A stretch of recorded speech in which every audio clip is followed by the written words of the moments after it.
જોડવા પાટિયા પાસેથી આજે 7 વાગે સુરતથી ઉનાઈ જતી બસના ચાલકને મોટરસાયકલ ચાલકે માર મારી માથું ફોડી નાખતા હોસ્પિટલ ખસેડાયો.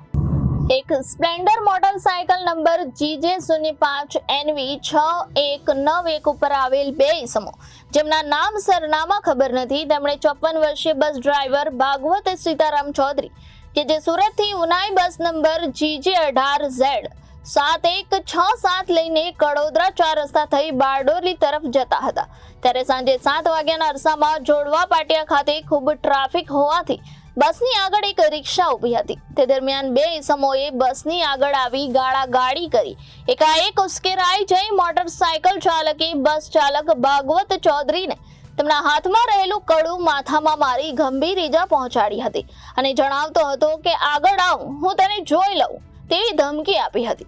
ફરી થોડે આગળ જઈ બગુમરા નહેર પાસે બસ રોકાવી તેની કાયદેસરની ફરજમાં રૂકાવટ ઊભી કરી આગળ જવા નહીં દઈ ફરીથી મારવા લાગેલ અને તે વખતે બસ ડ્રાઈવરને લોહી લુહાણ કરી ઈજા પહોંચાડી નાસી ગયા હતા. જે ઇજાગ્રસ્ત બસ ચાલકને તાત્કાલિક સારવાર માટે 108 મારફતે બારડોલીની હોસ્પિટલમાં ખસેડવામાં આવ્યો હતો જેની પલસાણા પોલીસ મથકે ફરિયાદ નોંધાવતા આગળની તપાસ પલસાણા પોલીસે હાથ ધરી છે.